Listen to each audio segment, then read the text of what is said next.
नमस्कार, न्यूज 11 भारत में आप सभी का बहुत बहुत स्वागत है। मैं हूं आपके साथ श्री। वासंतिक नवरात्रि का आज 7वां दिन है, जिसे महासप्तमी कहा जाता है। आज माँ दुर्गे के 7वें स्वरूप माँ कालरात्रि की पूजा आराधना की जाती है। माता के स्वरूप की पूजा करने से सभी तरह के पापों से मुक्ति मिलने के साथ व्यक्ति के शत्रुओं का नाश भी हो जाता है। नवरात्रि के 7वें दिन मां का स्मरण करने मात्र से ही नकारात्मक शक्तियों का नाश हो जाता है।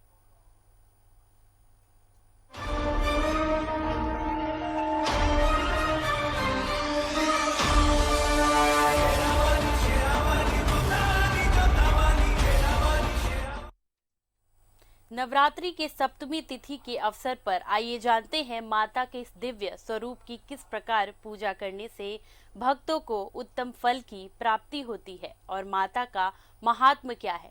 जानेंगे विशेषज्ञ के रूप में स्टूडियो में मौजूद एसके घोषाल जी से। पर पहले देखते हैं मां कालरात्रि पर ये रिपोर्ट।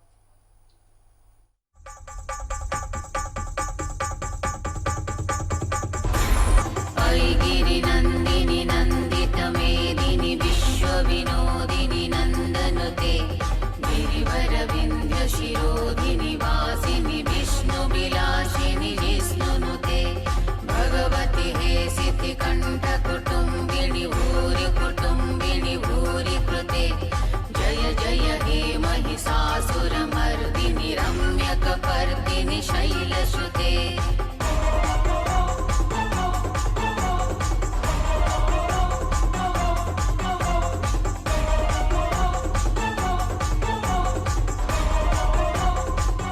नवरात्रि का 7वां दिन माँ दुर्गा के कालरात्रि स्वरूप की पूजा अर्चना के लिए समर्पित होता है। माँ कालरात्रि की पूजा करने से व्यक्ति को शुभ फल की प्राप्ति होती है। इस कारण से माँ कालरात्रि को शुभंकरी के नाम से भी पुकारा जाता है। माँ कालरात्रि की पूजा करने से आकस्मिक संकटों से रक्षा होती है। माँ कालरात्रि का रंग कृष्ण वर्ण का है। काले रंग के कारण उनको कालरात्रि कहा गया है। 7वां जब नवरात्र हो आनंद ही छा जाता, अंधकार सा रूप ले पूजती हो माता। गले में विद्युत माला है, तीन नेत्र प्रगटाती, धरती क्रोधित रूप माँ चैन नहीं वो पाती। गर्दभ पर भी राज कर पाप का बोझ उठाती। गर्दभ पर सवार रहने वाली माँ कालरात्रि के केश खुले रहते हैं। 4 भुजाओं वाली माँ कालरात्रि दोनों बाएं हाथों में कटार और लोहे का कांटा धारण करती हैं। वहीं 2 दाएं हाथ अभय मुद्रा और वरद मुद्रा में होते हैं। गले में एक सफेद माला धारण करती हैं। माँ दुर्गा ने असुरों के राजा रक्त बीज का संहार करने के लिए अपने तेज से माँ कालरात्रि को उत्पन्न किया था। रक्त बीज, रक्त ही मेरा आधार। मैं करूंगा वार। इस बार इस नारी के रक्त से स्वयं को तृप्त करूंगा। पान करूंगा इसके रक्त का।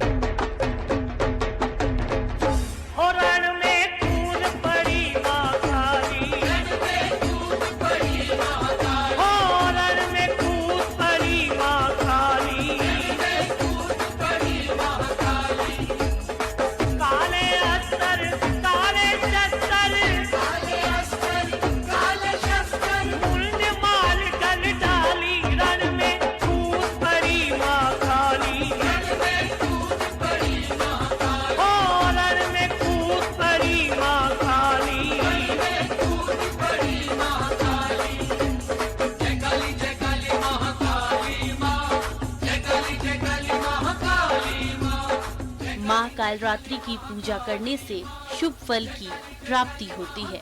माँ को प्रसन्न कर आप अपनी मनोकामनाएं पूर्ण कर सकते हैं। माँ कालरात्रि की पूजा आरंभ करने से पहले कुमकुम, लाल पुष्प, रोली लगाएं।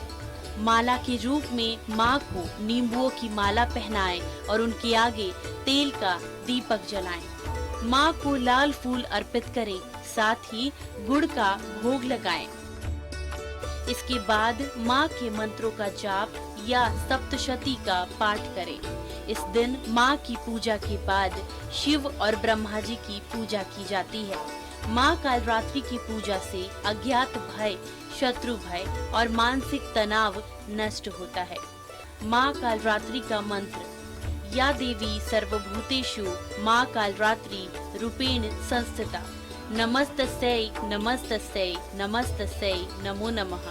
माँ कालरात्रि की पूजा नकारात्मक ऊर्जा को भी नष्ट करती है। देवी का यह स्वरूप रिद्धि सिद्धि प्रदान करने वाला है। नमो देवी अनंत रूपिणी प्रणत पालिनी मां, नमो देवी अनंत रूपिणी प्रणत पालिनी मां, जय काली विकरालिनी त्रिकपालिनी करवालिनी, निखिल स्वामिनी काल कामिनी भामिनी शशिवालिनी। देवी भगवती के प्रताप से सब मंगल ही मंगल होता है। पालिनी मां, नमो देवी अनंत रूपिणी प्रणत। Bureau report, news 11 Bharat.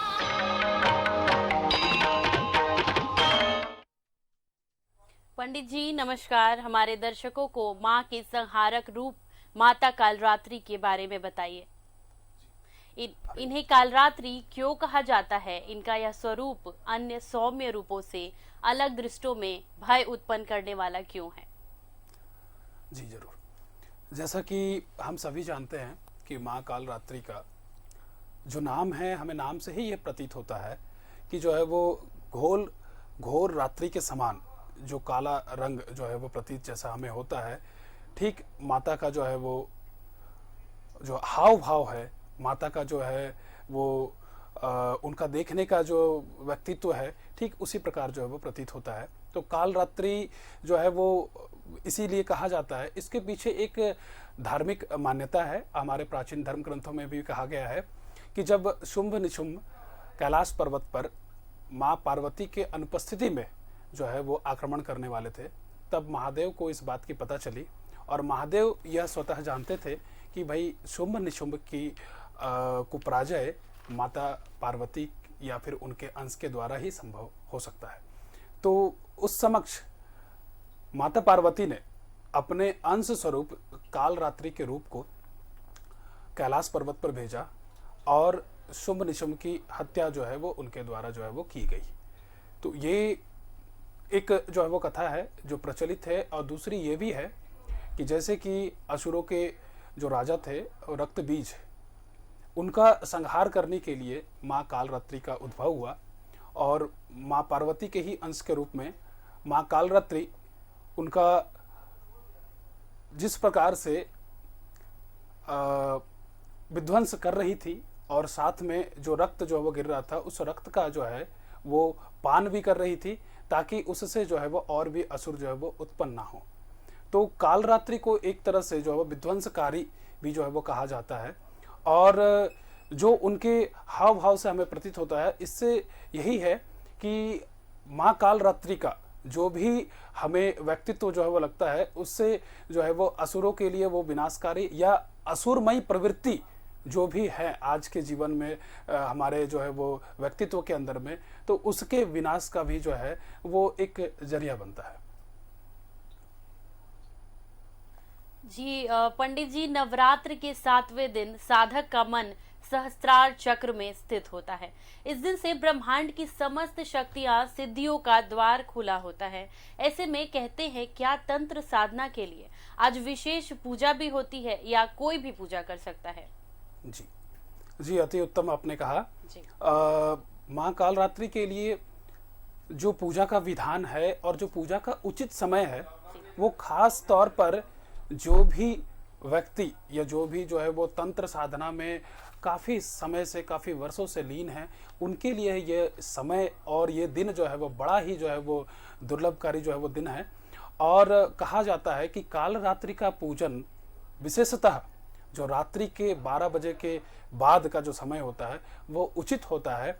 और माँ कालरात्रि के जो पूजन करने का जो तरीका है और जो मंत्र इत्यादि हैं और जो नैवेद्य इत्यादि हैं उन और फूल इत्यादि हैं, तो उन सभी से ये पता चलता है कि माँ कालरात्रि की जो वो पूजा का समय ही जो है वो आसुरी प्रवृत्तियों और जितने भी ये जादू टोना टोटके इत्यादि होते हैं उनका जो है वो विनाश करने के लिए होता है।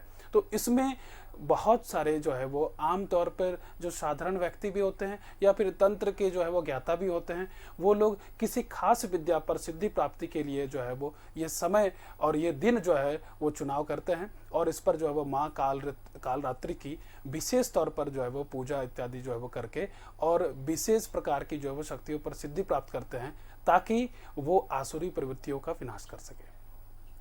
जी, नवरात्रि के सप्तम दिन माँ कालरात्रि की पूजा करने की विधि क्या है और माता को प्रसन्न करने के लिए कौन सा पुष्प तथा नैवेद्य हम चढ़ा सकते हैं?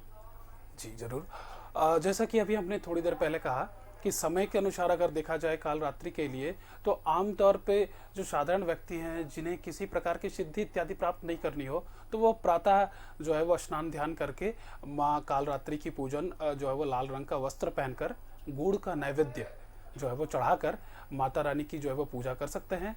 मंत्र माता रानी के लिए ओम ऐंग ह्रीं क्लीं चामुंडाई विच्चै नमः मंत्र का भी जो है वो हम प्रयोग करते हैं। ओम ह्रीं कालरात्रै नमः इस मंत्र का भी 108 जाप करके जो है वो हम कर सकते हैं। और अगर किसी व्यक्ति विशेष किसी भक्तगण को अगर किसी विशेष शक्ति इत्यादि पर अगर सिद्धि प्राप्त करनी हो या किसी विशेष जो है वो कामना हेतु अगर पूजन अगर करना हो तो वह समय जो है वो रात्रि का विशेषतः जो है वो ज़्यादा महत्वपूर्ण रहेगा। और रात्रि 12 बजे के पश्चात लाल रंग का वस्त्र पहन के पुष्प के रूप में हम रात रानी पुष्प का जो है वो हम चुनाव कर सकते हैं, वो सबसे जो है वो महत्वपूर्ण होता है माँ कालरात्रि के लिए। और नैवेद्य के रूप में गुड़ का बड़ा ही प्रचलन है, माँ कालरात्रि को गुड़ बहुत ही जो है वो प्रिय है। और मंत्र के रूप में जैसा कि हमने कहा अगर हम उस मंत्र के साथ में 108 का जाप लगाते हैं और प्रत्येक जो है वो जाप के साथ में एक एक लौंग जो है वो अगर हम माँ कालरात्रि को अर्पण करते हैं और तत्पश्चात जब 108 का जाप उस 108 लौंग के साथ में हो जाए तो उस 108 लौंग को हम अग्नि में जो है वो भस्म कर देते हैं, तो इससे जो है वो पूरी पूजा जो है वो हमारी समाप्त होती है और जो भी मनोकामना से हम उस पूजा को करते हैं वो सफल होती है। जी पंडित जी, आज कोरोना के कारण सभी के मस्तिष्क में सबका मन आशंकित है। कहते हैं माँ कालरात्रि की पूजा करने से मृत्यु का भय समाप्त हो जाता है। हम अपने घरों में कब और किस आसन से विधि करें कि कृपया हमें हमारे दर्शकों को बताइए। जी जरूर। जैसा कि हम जानते हैं कि अगर हम कोरोना के प्रभाव से अगर हम बचना चाहे तो हमें सर्वप्रथम हम जिस वातावरण में रह रहे हैं वो वातावरण हमारे लिए जो है वो शुद्ध हो और वातावरण शुद्ध होने के पश्चात जो है वो हमारा मस्तिष्क जो है वो शुद्ध हो। अगर हमारा मस्तिष्क जो है वो विभिन्न प्रकार के जो है वो बातों से विभिन्न प्रकार के जो है वो नकारात्मक विचारधाराओं से अगर वो परिपूर्ण रहेगा तो यह रोग जो है वो हमें जल्दी ही जो है वो कालग्रस्त करेगा। तो इसके लिए हमें जो है वो माँ कालरात्रि की जब हम पूजा करते हैं और जैसा कि हमने कहा कि जो है वो लौंग से विशेषकर जब हम पूजा करते हैं तो हम जब भी पूजन के समय कोई विशेष जो है वो पूजन पद्धति का चुनाव करते हैं तो उससे हमारे मानसिक जो है वो स्थिति में एक महत्वपूर्ण रूप से जो है वो बल मिलता है जो कि किसी भी प्रकार के जो है वो नेगेटिव थिंकिंग या किसी भी प्रकार की जो है वो नेगेटिव जो है वो बातों से जो है वो हमें दूर करती हैं। दूसरा ये है कि जब हम 108 लौंग से पूजन करने के पश्चात हम उसे कपूर के जो है वो अग्नि में जब हम उसे जलाएंगे भस्मित करेंगे तो इससे जो है वो दो प्रकार के जो है वो हमें लाभ होंगे। एक तो जिस वातावरण में हम रह रहे हैं वो वातावरण में जो है वो लौंग और कपूर के मिश्रण से जो धूम्र उत्पन्न होगा उससे जो है वो पॉजिटिविटी जो है वो क्रिएट होगी, वहाँ पर एक जो है सकारात्मक ऊर्जा का जो है वो परिवहन होगा और दूसरा जो है वो हमारे मनोमस्तिष्क में भी जो है एक सकारात्मक ऊर्जा का जो है वो निर्वहन होगा परिवहन होगा और उस सकारात्मक ऊर्जा के फलस्वरूप जो है वो हमें इस रोग के प्रति जो है वो विशेष जो है वो क्षमता उत्पन्न होगी लड़ने के लिए। जी हम ये जानना चाहते हैं कि पूजा में आरती का क्या महत्व है और कितनी बार आरती करनी चाहिए। जी जरूर।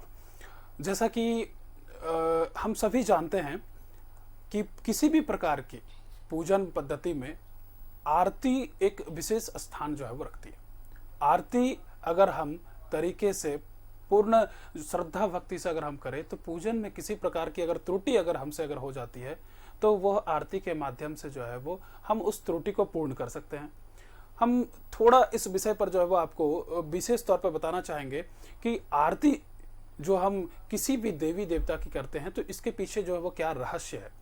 आरती ठीक इसी प्रकार का जो है वो, जैसे एक अतिथि हमारे घर पे जब आते हैं किसी दूर स्थान इत्यादि से, तो हम उनको जो है वो सर्वप्रथम जो है वो पहली बार जो हमारे घर पे जो है वो कदम रखते हैं तो हम उनको आरती दिखा करके जो है वो घर पे प्रवेश कराते हैं।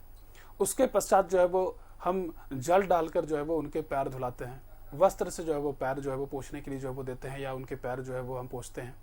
तत्पश्चात जो है वो हम उनका जो है वो आदर सत्कार जो है वो करते हैं।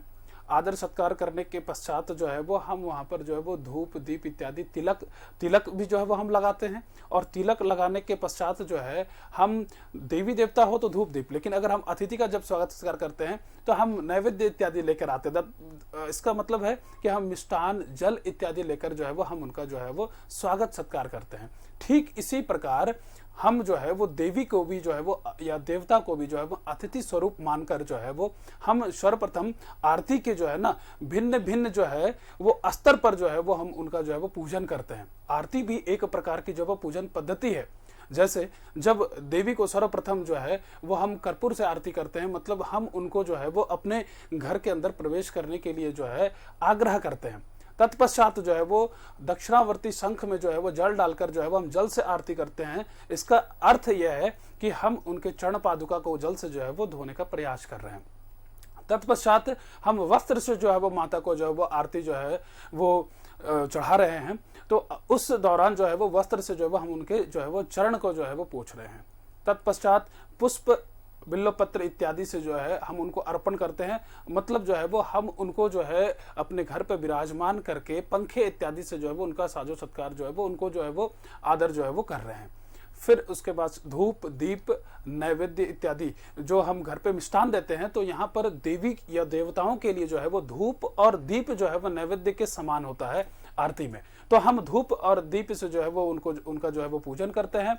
और इसमें धुवन जो हम लोग जो है वो देते हैं उससे भी पूजन होता है। और सबसे लास्ट में जो है वो झाड़न के साथ में जो है हम उनका पूजन करते हैं। मतलब कि हम एक अतिथि को जिस प्रकार से जो है वो पंखे इत्यादि लगा करके जो है वो आराम गृह में आराम करने का स्थान देते हैं, ठीक इसी प्रकार जो है वो हम देवी की पूजा करते हैं झाड़न के साथ में। तो ये पूरी प्रक्रिया जो है वो एक नवा आगंतुक अतिथि का जिस प्रकार हम स्वागत करते हैं अपने घर पे, ठीक इसी प्रकार जो है वो देवी का जो है वो आरती में विभिन्न स्तर और विभिन्न जो है वो वस्तुओं के माध्यम से आरती करते हुए हम देवी का जो है वो अपने घर पे स्वागत सत्कार करते हुए उनका पूजन करते हैं। तो इस प्रकार से अगर आरती की जाए तो यह एक विशेष जो है वो पद्धति हुई और ये सर्वथा जो है वो बहुत ही लाभकारी साबित होगी।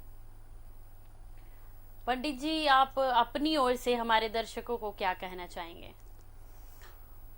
हमारा आप सभी से जो है वो इस वैश्विक महामारी के समय जो है वो निवेदन रहेगा कि आप जो है वो जितना भी हो सके खाली पेट में जो है वो ना रहकर कुछ भी पेट में जो है वो फल इत्यादि शरबत इत्यादि ग्रहण करके जो है वो आप पूजन करें सर्वप्रथम।